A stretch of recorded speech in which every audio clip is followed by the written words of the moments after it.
The screen is the lovable dwarf Dori in Peter Jackson's Hobbit trilogy. Now, Kiwi fans can see him in the flesh at this weekend's Armageddon Expo. Welcome to the show, Mark Hadlow. Good morning. Coming to us live from the Annesley International Flower Show as well. Is it looking all right down there? Yeah, it's all right. The weather's on its turn, so it should be beautiful this afternoon. So let's hope it is for the organisers and for everybody who turns up. Indeed. So the Hobbit and Dori the dwarf. How cool was that to get that role? It was it was sensational. Myself and 11 other dwarves really enjoyed ourselves being short people. No, it was an extraordinary time, and I don't think I'll probably experience anything like it again, to be honest. Can you turn into Dori at the drop of a hat? Well, I can do the accent, but I don't know if I can turn into Dori. I've got all the hair, all the prosthetics, because there's so much involved in making Dori who he was.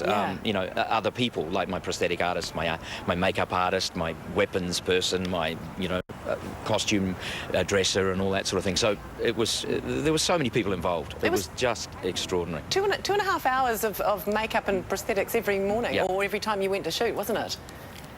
Yeah, yeah, but we got used to that. It became a system, and then we'd all sit around chatting and talking about how my beard itches or his beard was longer. And the person to probably feel sorry for was probably Peter Hamilton, who wore more facial hair than anyone, and Stephen Hunter, who wore the bigger fat suit than anybody in the world. It sucks to be him.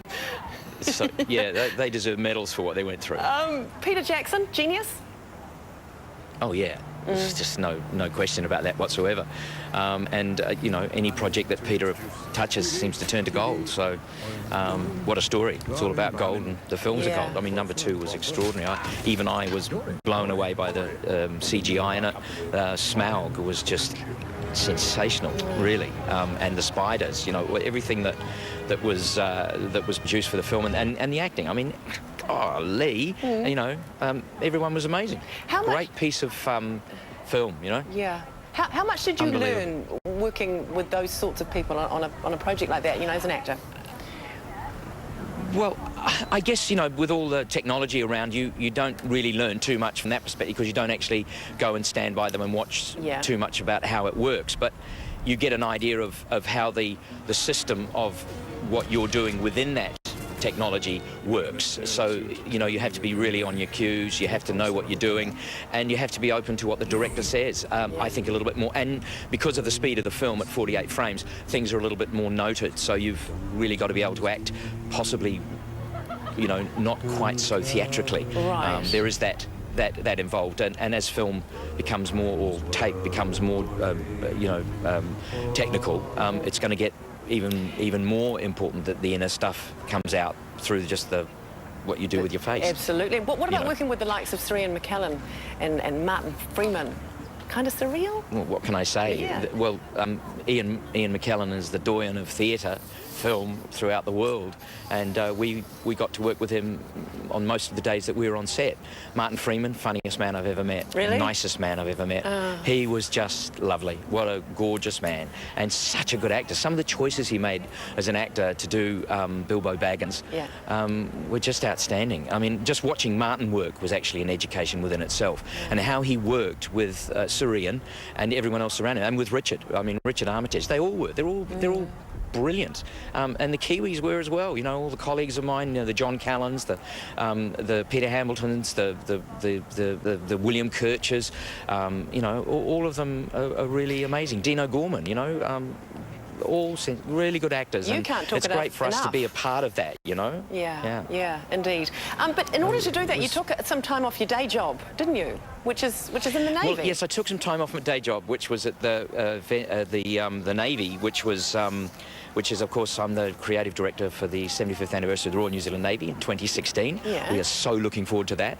The world will know that New Zealand has the best Navy, best boutique Navy in the world. It is a fantastic organisation. But also, there's the other 3 or 4 things that I'm doing as well, which make life a little bit difficult and busy. It is good to be busy, though. And so Armageddon Expo this weekend. Armageddon's in Dunedin this weekend at the Edgar Centre, and I think Colin Baker's coming too, the 6th Doctor Who, which will be exciting. John Callan's going to be at Armageddon this weekend. And of course we're in Christchurch the following weekend here as well. but I'm back to rehearsals, obviously, for When the Rain Stops Falling, which is the play I'm doing at the Court. Oh, my So goodness. that's another thing that's busy. It's really busy. Are the Hobbit really fans busy. a wonderful Busy. breed of their own, just quickly? Oh, they are. Yeah. And they're all different. I mean, some don't quite know how to handle it, you know, because they can't quite believe, even though you've got all the beard and the prosthetics on. But you go to somewhere like Germany, which we will do again this year when we go to HobbitCon in April. The Germans are unbelievable. They are not shy at all about showing how they feel about Peter Jackson, Tolkien, the Lord of the Rings trilogy, and now the Hobbit trilogy. They're just fantastic. But that happens all over the place. Yeah. Kiwi fans are amazing. When we opened the first film in Wellington, 106,000 people in Wellington let us know that the Hobbit was opening, and that was the most extraordinary thing I've ever experienced. You are very cool, Mark Hadlow. Magnificent. Here in New Zealand. Yeah, thank you so much for hanging out with us. Enjoy the garden centre if you get to the garden show, if you get to you know, have a wee look around, and everything else that you have on your plate at the moment. Yeah, well, the new gold medals over here from the kids section. Unbelievable. Go do it, boy. Marvellous, marvellous occasion. Lovely Thanks to very chat. much. Okay, very cool. Have a good day. You Bye-bye. too. You can catch Mark and other stars at the Armageddon Expo this weekend in Dunedin, following weekend in Christchurch, and if you'd like to head along, just jump